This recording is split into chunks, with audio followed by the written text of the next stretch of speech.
how valuable is a guy who runs this system this well? Because Yeah. like Jimmy G didn't run it this well. How valuable is a guy that is a product of his environment that is a very, very, very good product of that environment? And what's the worth on that? And I don't know. I don't know what the Yeah. answer to that is. All I know is if I'm a 49ers fan, I'm probably sitting there saying, keep him. He does well with Shanahan. Like Yeah. Shanahan's not going anywhere. Shanahan found Aiyuk. Shanahan found Deebo. Shanahan found Kittle. Like there's They a traded lot for of reasons to CMC. sit here and say just keep doing it with Shanahan. You're going to keep getting shots, and all it takes is 1 year for it to hit. Well, I think the NFL scriptwriters did a great job tonight. I've never seen Brock Purdy throw 4 interceptions before. Let's look at the San Francisco 49ers team. Deebo, is he going to be healthy this year? I mean, as healthy as ever. They were a different team last year when he was on and off the field. Yeah, no, they were. I mean, they still won the NFC Championship game without him. But like outside of that, the stretch where he missed games, crazy game. Yeah, and the stretch of games that he missed, like their offense was significantly impacted by it. They also played some really good teams in that stretch. But they did. Brandon Aiyuk, he going to be on this team next year? Brandon Aiyuk, I don't know what are they going to do with it. So historically, get rid of him. Historically, the Niners don't give in to trade demands and find a way to make it work. Yeah, I mean, I think they're gonna. I don't know how. I don't know how they can, but like they have Trent Williams doesn't have a ton of time left, I don't think.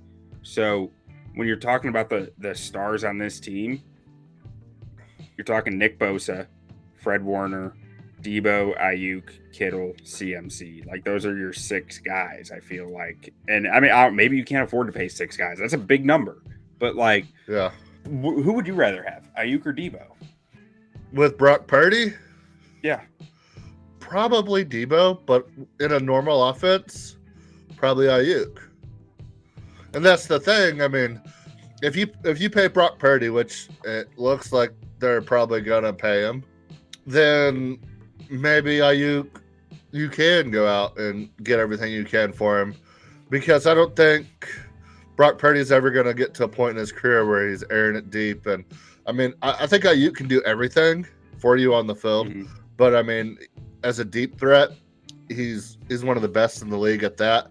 And I feel like the Deebo, CMC, Kittle complement to Purdy is much better than Aiyuk and CMC and Kittle, or any combination of Brandon Aiyuk and 2 other guys. I feel like Deebo is a better complement to Purdy than Aiyuk is in that scenario alone. But on any other team, I would take Aiyuk. Yeah, I mean, but we're specifically the San Francisco 49ers and a Mike Shanahan or a Kyle Shanahan offense with Brock Purdy as your quarterback. I'd take Deebo over him, but only in that scenario, and it's still close to me. I think Aiyuk might be the best skill player on this offense. Yeah, no, I mean I do, and I think. I mean, I don't know if I put him ahead of CMC, but that's also CMC and a Shanahan offense. Yeah, I mean specific to the team, in any offense. I mean, he's pretty sick. I'm getting old. He's getting up. Yeah, no, he is. But I'm just saying. Yeah, from 1 year. Yeah, 1 year. Like, and who's more replaceable, Deebo or Aiyuk? Replaceable? Mm-hmm. Who's easier to find? That's tough because without CMC, Deebo was running the ball a lot. But since CMC's arrival, they haven't needed Deebo to do that. So I would say Deebo is more replaceable in that scenario then. But then this offense just at this juncture of this offense, everything kind of runs through CMC. So it's hard to compare Aiyuk to Deebo, really. Yeah, no, it is. It's a really tough. Like, I don't think there's a clear answer here. I'm just trying to gauge your responses and and think it through myself, because it's the thing is Deebo's already been paid, and if you go to pay Aiyuk, assuming you have to hear it to 1, can you get more before you pay Aiyuk than what you could get for a paid Deebo? Because because everything we just talked about with Deebo, like how does he fit in other offenses in the league on somebody willing to trade for a guy like that? Yeah, I don't think you're getting near the same return for Deebo that you would Aiyuk. Like, Exactly. I think Aiyuk is getting you a first. Like, getting you a first, and you haven't committed any money to him. Yeah. Rather than a second for Deebo, maybe a third, and then you're still also having to turn around and pay Aiyuk. Yeah, I mean, but it's also you're getting a lesser by trading Aiyuk, you are choosing the player who misses time every year because he plays a physical brand of football and his body is not going to hold up the same way. Like it's a diminishing return too. Which makes which I just keep landing on Aiyuk. Like I don't know how you get rid of Aiyuk. I just don't think I don't either. Idea. Then, I mean, you talk about physical brand of football. Like, if you're just talking about from the receiving aspect of it, I mean, Kittle tears people up. Oh, yeah. And so you still get that physicality from a pass catcher to kind of soften up the defense a little bit with Kittle. And then CMC runs hard. He catches the ball into the backfield. Mm-hmm. You probably use a fullback more than anybody else in the league. And use check, and I mean he's mean, and it's like you don't really need that physicality. Like, it's nice having a physical wide receiver like that, but it's not like that's gonna be the driving factor to like give your team that boost that they need. I mean, you got some dogs on this team. It's not like Shanahan has never done it without Deebo. Yeah, I mean, he was in Atlanta. They didn't have a Deebo in Atlanta. No. I mean, maybe Matt Ryan's probably better than Purdy, so it's not apples to apples, but like you don't need a Deebo to run the Shanahan offense. He's made it work other places just fine without that element. It's just an added flavor to what his offense has been. Yeah, Deebo's probably, would you say he's a true 1 or 2 guy? Because like I think he's just like the best at being Deebo. He's just different. He's different. You can't really compare him to other players the same way because he's like, I don't know, Cordero Patterson on steroids. Like, I mean, who else is like that? It's like everyone who plays like that is such a gadget player. They're not a big enough role. I mean, he's basically like a Kadarius Toney, except for he can catch. I'm just gonna start comparing everybody to Kadarius just to infuriate people. But so, let's just go with the skill positions to open this up. I mean, running back, CMC, he's okay. Jordan Mason, Elijah Mitchell, Patrick Taylor. They're gonna run the ball well. I mean, what else can we say about CMC? I mean, he's the best running back in the league. He has been for a while. I think he's kind of the lifeblood of this offense. And everything kind of runs through him. Everything we just talked about with Aiyuk and Deebo and all of that. I mean, I think it really comes down to CMC more than anything with this offense. And I mean, if he goes down, you feel fine about Elijah Mitchell and like Isaac Guerendo. Filling in. I can't say I know a lot about Jordan Mason or Patrick Taylor, but like you've got a deep stable here. Yeah, and you're going to be able to run the ball with Shanahan calling plays. I mean, the biggest thing we talked about, if you lose one of these receivers, are you really confident in a Juwan Jennings, Ronnie Bell, Chris Conley, like Ricky Pearsall maybe out of Florida, first-year wide receiver? Ricky Pearsall makes it a lot easier to feel fine. Like, and Juwan Jennings looked pretty dang good in the playoffs. Ricky Pearsall, I think, kind of can fit into that Deebo role pretty well if they were to get rid of Deebo. I think so. Maybe. He's a good physical guy. I mean, I think of it. I don't know. I think he's such a route runner. I think of him as such a technician out there. He got some dog in him. He does have some dog in him. Maybe. I mean, and Juwan Jennings, I thought really showed up in the playoffs for them last year, and it made me feel much more confident in him than I had previously. Yeah, he looked good down the stretch for him. So I mean, if one of these guys goes down or one of them gets traded, one of these top two guys, I think you're worried if you're a San Fran fan for at least a little bit. Yeah, it depends what Pearsall shows after the guy goes down. Like that all just depends on Pearsall. Yeah, and it's not like rookie wide receivers can't get it done. So yeah, I mean, Kyle Shanahan was a receiver. He demands a lot of his receivers. Yeah, because he was one. And then also, I mean, you go down to tight end, and Kittle is he's awesome. Yeah, I mean they've got Kittle. They've actually. I mean, Eric Saubert can do some stuff in the passing game. He's not much of a blocker, which is a lot of reason why he doesn't see the field much. But like, I mean, there's something there with the depth. Braden Willis was a guy I have really liked out of Oklahoma. He doesn't really fit many offenses. Like, he's such a gadgety player. Like, he played some wildcat quarterback for Oklahoma at times. Yeah. He's just a different dude. And Cameron Latu, I thought had an interesting, like, smooth athleticism to him when he was coming out in the draft. I mean, they spent a 3rd round pick on Latu. They have plans for him. Like, I feel like I'm okay with the depth of that tight end room.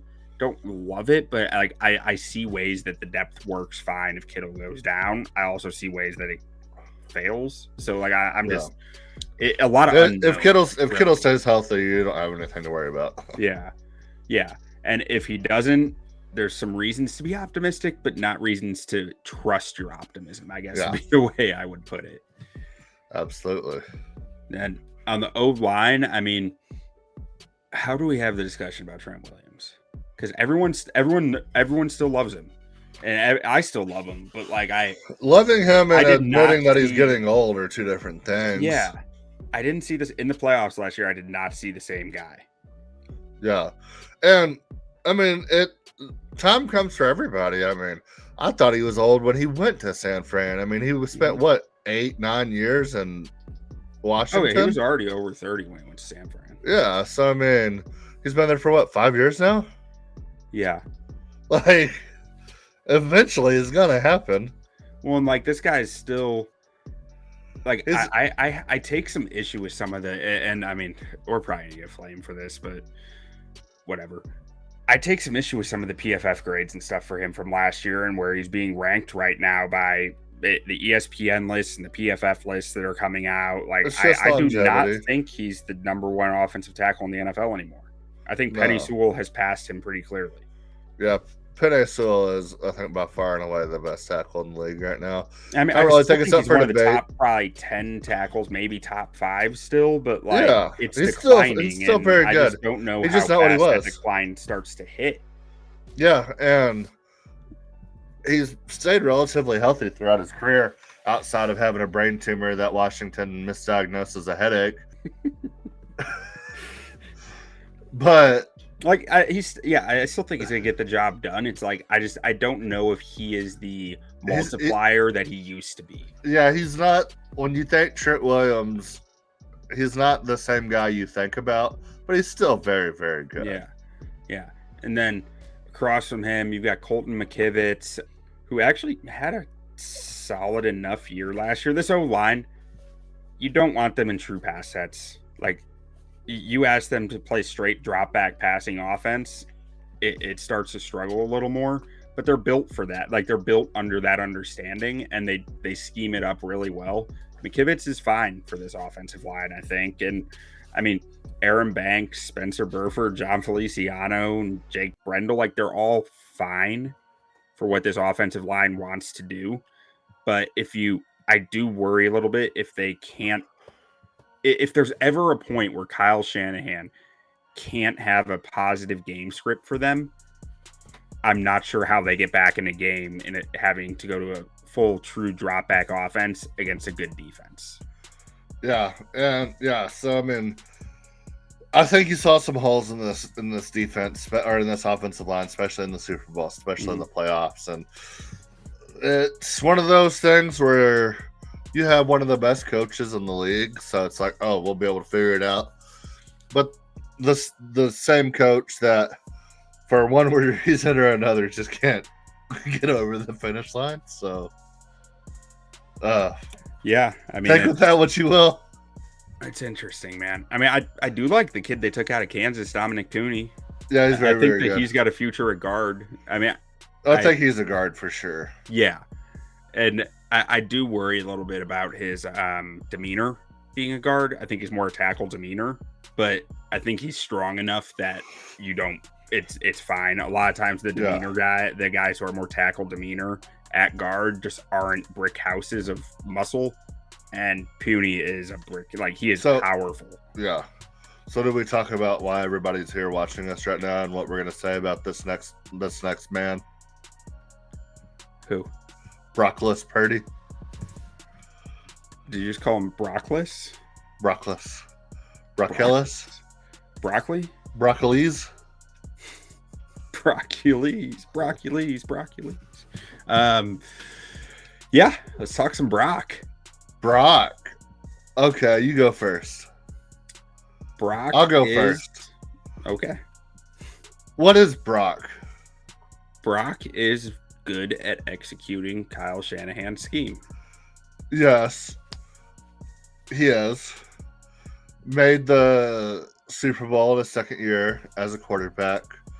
For people that don't watch a whole lot of college football, Brock he's the same guy he was at Iowa State, where he shows flashes of like, oh, this Iowa State team is about to be a playoff contender. They're about to go out there and win the Big 12. He's going to be like sneaky Heisman contender. And then it just, for some reason, would never come together. And he kind of put it together in San Francisco with Shanahan, obviously. But I would proceed with extreme caution if I was a 49er fan. I mean, as long as him and Kyle Shanahan are together, I think he's going to keep doing it. Yeah, but how long of a leash does he have if he struggles for an extended period of time, being now in his third year, contract lingering? Like, if they don't win the division and Brock Purdy has a bad year. I think there's a lot of context that needs to be within there. What injuries was he dealing with? You know, what happened? Who was missing? Like, I think there's a lot of questions that come into that of, like, if he's healthy and he has the tools and he's struggling, the leash ain't long. Yeah. If there are legitimate reasons why he's struggling, the leash gets longer, you know? So, yeah, from a coaching point of view, that is correct.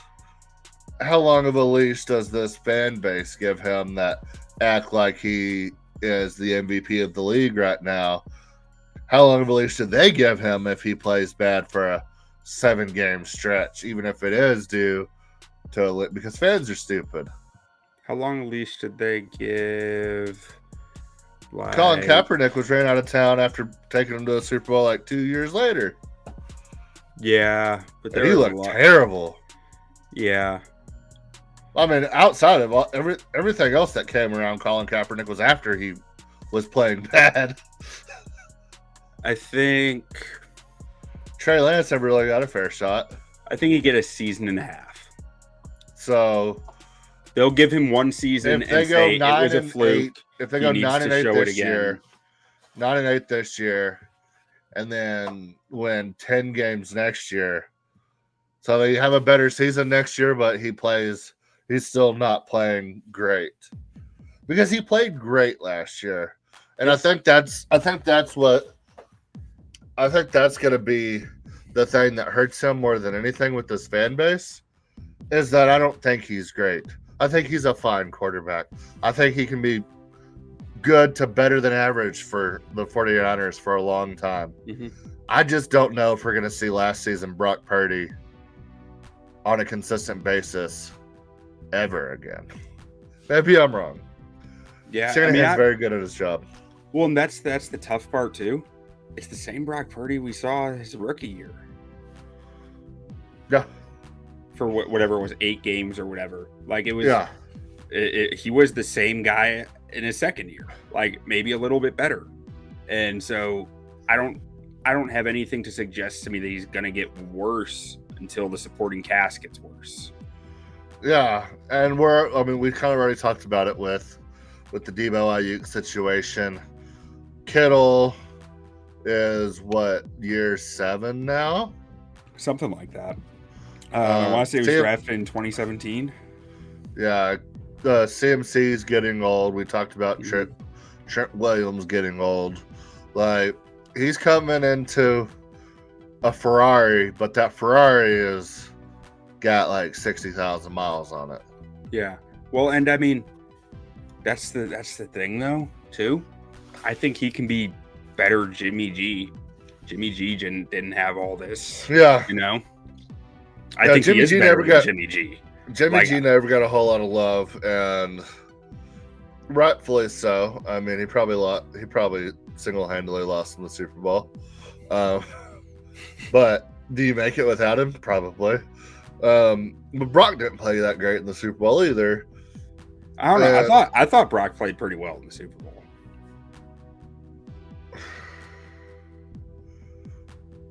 I don't know. I just compare him to the. I don't think he played well against Green Bay. Yeah. I don't know.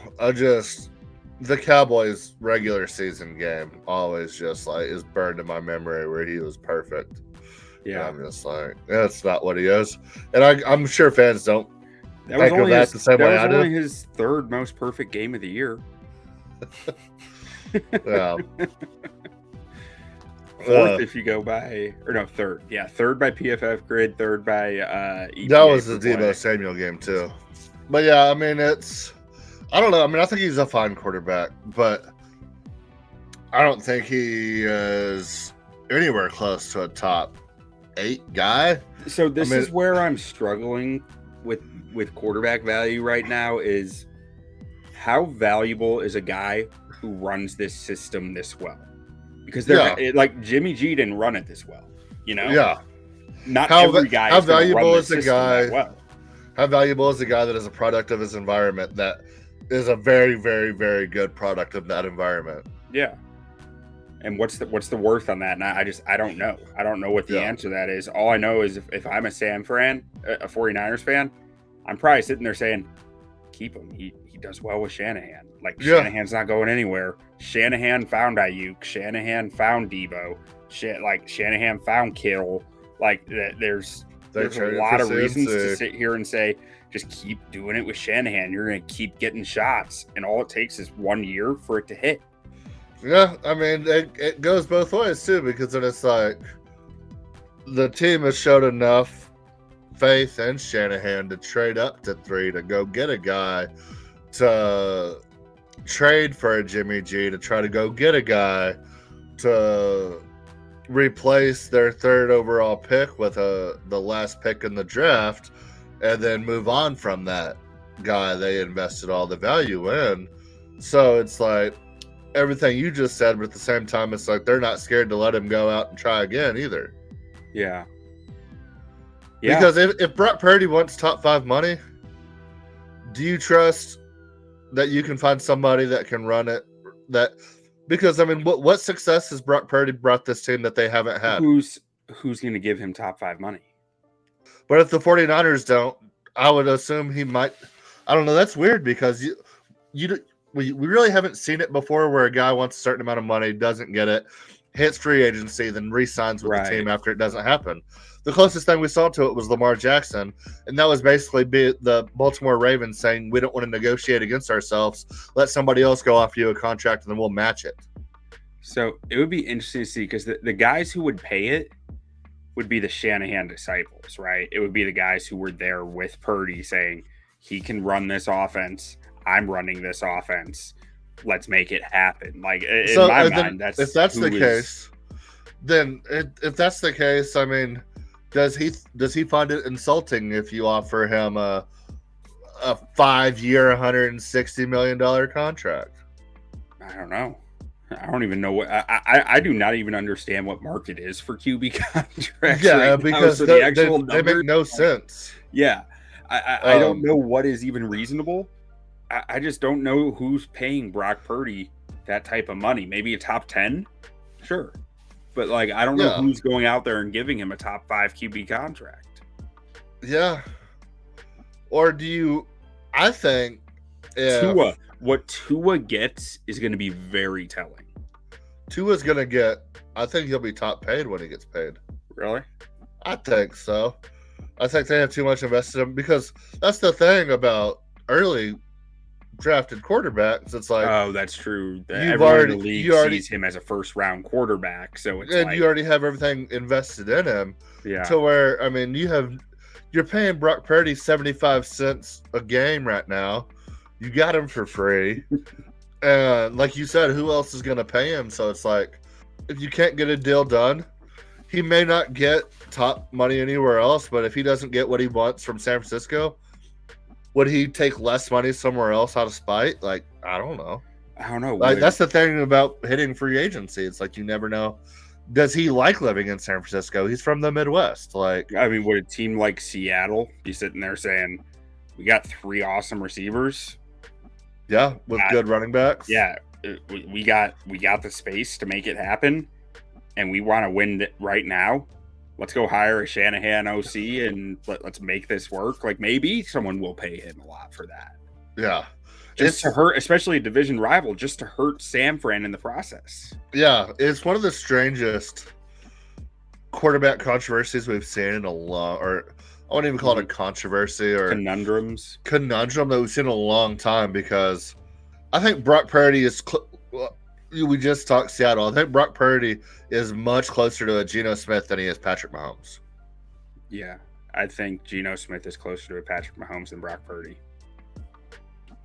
Oh, you like Geno better than Brock? Yeah. Okay. I think that's going to piss a lot of people off. I mean, I do. We've talked about this in our QB tiering episode. Yeah. I like wild cards at quarterback. Yeah. I want a degree of unpredictability. Yeah, and Brock Purdy's one of those things where if you say anything about him, you're a hater. But then if you act like he's great, then that's just blatantly false.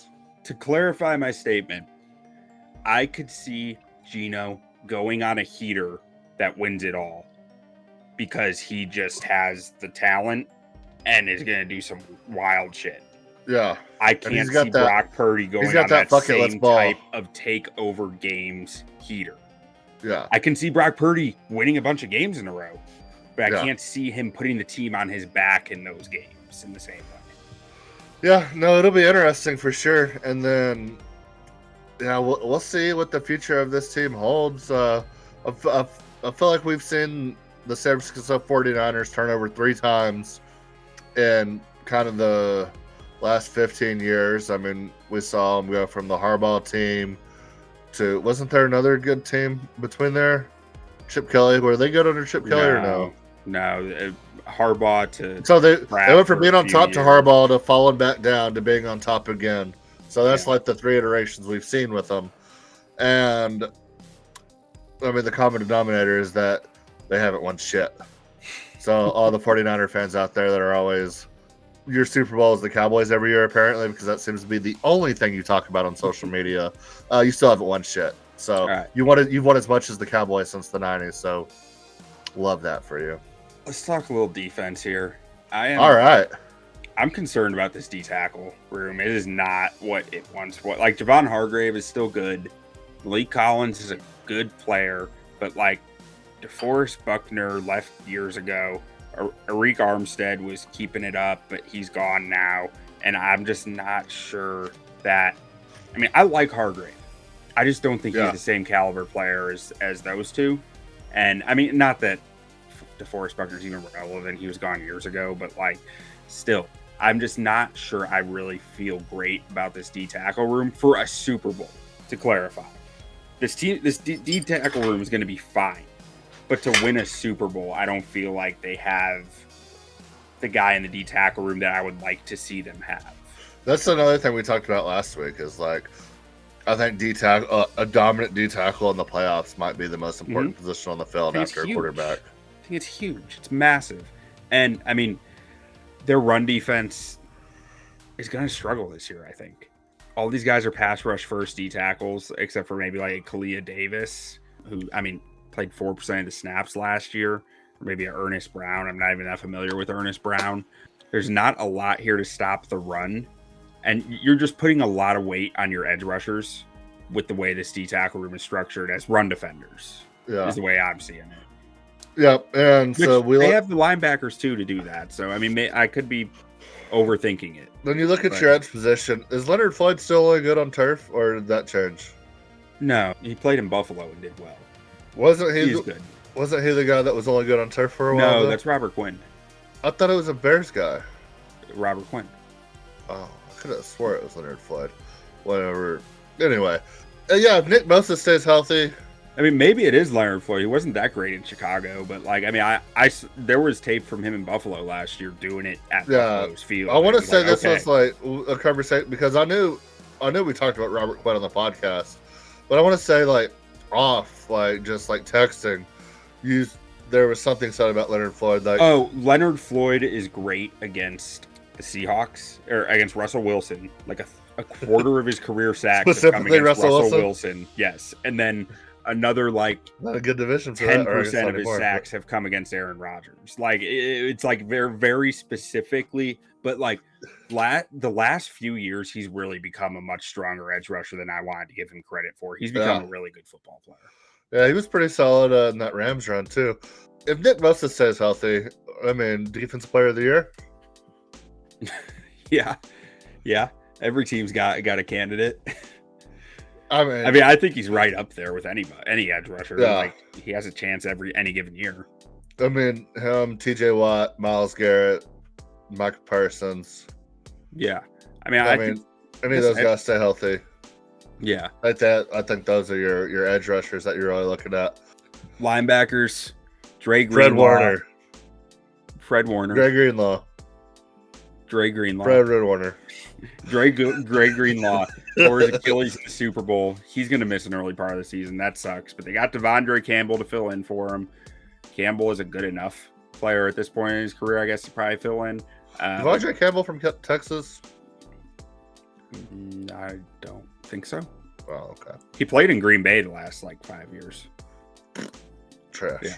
Yeah. Fred Warner, though, still probably the best linebacker in the game. Best. Very, very good. He can stack and shed. He can cover. Defense player of the year? He can do it all. I don't think a linebacker will win it, but maybe. I mean, very good. Not for a while. Not for a while, I don't think. I think linebackers kind of out of it at this point. It just keeps being edge rushers. Which is sad because Aaron Donald. Linebacker is defense. That it is. But outside of that, I mean, not a ton to talk about here. Fred Warner's a monster. Dre Greenlaw, when he gets back, he was really good last year. Hopefully that Achilles doesn't sap too much of his athleticism away. Devondre Campbell, hopefully he can fill the gap until Greenlaw gets back. But we'll see. To be determined on Campbell. He's kind of had a weird up and down career outside of a few really good years in Green Bay. He maybe past his prime, but he's filling in. We'll see. Cornerback. Charvarius Ward. One of the most underrated players in the NFL. He was good. Kansas City Chief. Yeah, at one point, right? Yeah.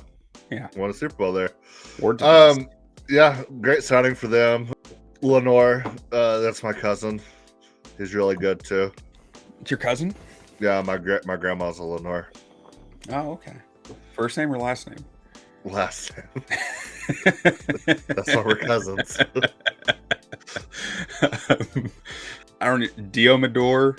I doubt I pronounced that right, but Rocky Son's playing corner for him. I thought he was going to be playing safety for him. Maybe. Rocky Son's barely hanging on to a roster spot in the NFL anymore. So maybe he's moved to safety. I'm not too concerned about it because if he is, he's safety 4, safety 3, maybe. Yeah. But you know who I really like in this DB room? Who you like? Hufanga. Dude's a monster, man. He's flies fun, around. Man. I mean, I'm not sure he's a guy that I want playing center field. But I mean, he plays a role and he plays it well. He's not a guy I want playing on my team, but he's a guy I like watching when he's on the field. Yeah. Why don't you want him on your team? He can be a liability sometimes. Yeah. But he's fun to watch. He's a wild man. He's just, I mean, I really like Jair Brown to play free for them. Yeah. I think he's really instinctive and clean in coverage, which lets Hufanga fly around. Like, I don't think they've played that much together even, but like, I No. really like the combo. Them playing together could be really interesting. Hufanga did tear his ACL in the second half of last season, so he could miss the early part of the year potentially. I'm not all the way up to date on it, but he should be back early in the year if he's going to miss time.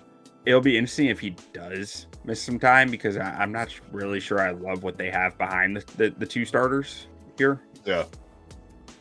But I do like their cornerback room a lot, which makes it all easier. Like Ward, Lenore, and Renardo Green probably playing in the nickel. Like, I think Renardo Green was a really nice pick for them. I didn't love the value of where they picked him, but I really liked the player. I think he's very clean, very smooth athleticism, very loose. Florida State had a damn good defense last year. Yeah, they did.